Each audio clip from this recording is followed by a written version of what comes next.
9 in the morning. I went for my first scan, which just is the dating scan.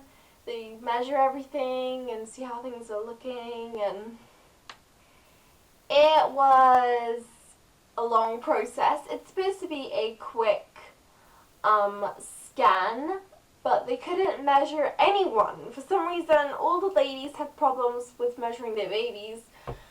And I actually went in to get scanned 4 times, which meant I had like all the gel and then like I had to wipe it off again.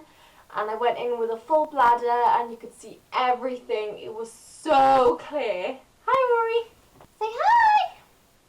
He's gonna be the cutest big brother ever. Okay, so when I had a full bladder, like you could see everything. And I was just blown away by how clear everything is and how like developed things were already. And because it took a long time to measure, they couldn't tell me straight away how many weeks or anything I was. Eventually, they kept telling me to lay on my side, roll over, lay on my other side. And it's getting a bit uncomfortable because the bed you lay on to get scanned on was really hard, and I'm quite a skinny person, so I had like no cushion whatsoever. And bless it, the lady ended up like smearing the gel like all over like the inside of my jeans because she had quite big hands, and she's like rolling it around, but like she was smearing it everywhere, and I got so like, I was just a bit, oh my god, there's like so much stuff going on here. Eventually, they figured out that at the time of the 8th of June, I was 13 weeks and 1 day. And I have the cutest, they took so many nice clear pictures, and I was just blown away by how like I could see everything moving. So here's a scan. Like you can see everything. It's like the clearest picture ever. No idea whether it's a girl or boy. But that's going to be on the 20-week scan, which I had my letter come through, which will be the end of July. So everything's flying by so far. I'm 15 weeks at the moment. I have a bump. It came on like literally today. I woke up and normally like the bump goes down a little bit because mostly it's water retention after you eat. But I woke up that it was still there, so I'm really excited and happy that I'm finally starting to show. And I'm wearing more of my leggings now than I was still wearing my size 8 jeans, guys. Like I hadn't even. I'm wearing like non-wide bras and everything. Like my underwear got bigger and everything, but for some reason, I can still fit into my regular clothes and my regular jeans, and most women feel like the point where they're actually pregnant when they really start to wear maternity clothes. And I haven't really felt that yet. It's still really new to me, and a few people look, they kind of see something there, but they don't want to ask me, oh, you're pulling a little weight, or oh, are you or are you not? They don't want to ask me because I'm quite a slight, slim person, and then like to see just a little bit of podge there. It's not even a bump right now. It's like a little bit bigger than a muffin top. When I wear my jeans, it just looks like a muffin top. But the most magical feeling happened literally like a week after my scan. I was laying down completely flat in bed, and my fiance went off to work, and my cat was laying next to me. He wasn't on top of me or anything like that, but like I don't know, I've got the habit of now of like touching my stomach and being like, oh, like not really talking to it, but just being like having my hand there to like comfort it, and like so I know it's there kind of thing. And I was laying completely still, laying down, no word of a lie. I felt the most pokey out bump I don't know what part of the body it was of the baby or anything like that, but to me, when my hand was on top, it literally felt like there was a golf ball there, and it wasn't like intestinal or like stomach or anything like. It actually felt like the baby was there, and it was really close to me, and I had my hand there for about 5 minutes, and all of a sudden it went down. I was like, no, come back, come back. I could feel it. And a lot of people say that they don't know what to experience, and sometimes they feel like sorry, my phone just went off. They feel like gas bubbles, or they feel slight rolling motions or butterflies. Ever since that moment that I kind of felt like the golf ball feeling, I've been really conscious of like figuring out what side is more lumpy than the other, because when you're just like a little bit podgy, you got a little bit of a roll there, you can squeeze it and it's like, it's just fat.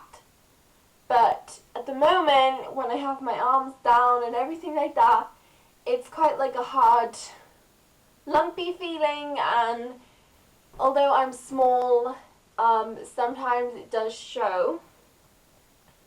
So I was like, I couldn't believe it. I texted my fiance straight away. I was like, I swear, I felt it. I swear. So, you know, if that was a week after my scan and that said I was 13 weeks and 1 day, so I was like 14 weeks and, I don't know, like 2 days or something like that. I went away recently to Bath, like literally a day after my scan, and I told my family and everything like that. I just think I was saying in my last like little clip of the video, I was really nervous about telling my family, but everyone knows, all my cousins, the kid's side of the family, my side of the family.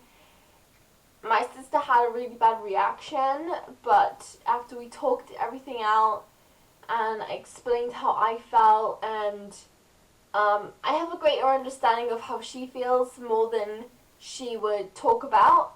So for her to like have an issue, let's just call it an issue, with my recent change, like I already understood what she was going to say before she said it, and it still kind of hurt my feelings a bit, like the way she said things more than what she said, because she's been through a lot with like a cervical cancer scare, and she had to have treatment for it, but everything's okay, and she had the all clear, but she's also suffering sight loss, and for someone who's 31 and having quite a lot of bodily issues, and not even just talking about like whatever's in your head, it's like actual medical problems. It's quite a hard thing then to hear that your younger sister has kind of bypassed you a little bit, and just like, you know, in comparison, there's nothing wrong with me, and everything has kind of happened to her. So I really felt for her, and I was really nervous to tell her because of that. But as we talked everything out, and she just felt like she had to protect me as a big sister, and that, you know, she wanted greater things for me, and she saw like, you know, her life has kind of gone to a standstill. I don't know whether I'm saying too much, but she feels like her life is kind of at a standstill and mine's completely taken over. That could be classed as jealousy, that could be classed as many different things, but point is, I knew what she was going to say before she said it, and we're just best friends again now, hopefully. And I just wanted her to be excited for me, just like everyone else is. So, those kind of issues aside, I'm really excited for the 20-week scan, and I've got a midwife appointment coming up soon, so I get to hear the baby's heartbeat, and they're going to measure me and just go through my notes. And just one more thing I just wanted to mention was that I spoke to another midwife while I was getting scanned and stuff, and I have a very mild form of Raynaud's disease, which when your hands and your extremities, basically your nose, your ears, your fingers, your toes, in sudden exposures of different temperatures, mainly cold. Your tips of your fingers and your feet and stuff like that, they can go white. Mine completely bypasses that stage and just goes to pain, and it goes orange and purple and all these different colors. It's very, very mild. And the things that I've looked up on it, basically there's no cure. Wrap up warm, things like cayenne pepper, black pepper, chili powder in a regular diet is supposed to help, as well as eating like fruits like guava, watermelon, bananas, things with a lot of antioxidants that also boost the blood and everything like that. But when I had my blood taken for my first midwife appointment, my blood count was way above. It was like amazing. They were like stunned. They said, "Hey, your hemoglobin's like so high. Well done. Congratulations." It's like, thanks guys, thanks. So I don't understand why my Raynaud's would pose as a problem, but as it's a medical issue, I had to talk to them about it, and I'm actually also speaking to a consultant, because if it's in a severe case, it can pose a problem. But as I'm producing extra blood, I don't actually feel cold anymore. Normally, I would be wearing jumpers and I would actually feel quite cold, but especially my hands, they would always just get suddenly cold. And my feet, they just always, they always catch the cold, so I'm always wearing shoes and socks and everything like that. But because I'm producing extra blood for the baby and to keep everything going, my body temperature has raised up, but they still have to go and talk to me and just check everything's okay. I'm a little bit worried about that, because as far as I could read online, if anything, it gets better because of pregnancy and after the birth and everything. It's hereditary. My auntie's got it, so there was a chance that I was going to get it anyway. The categories, mainly women, 15, 20 and plus, 24 as teenagers. So it's not really caused a problem for me, but it still has to be talked about. And yeah, so there was 2 arms, 2 legs, and the body, and it was just an amazing experience. Work schedule and everything now, we're hoping, everything crossed, that he can skip work for one day and come and see the most important scan, gender reveal. But yeah, 5 more weeks to go and it's gonna fly by. My bump, my belly button's coming out. It looks even smaller on camera, guys. There is a bump there, I swear.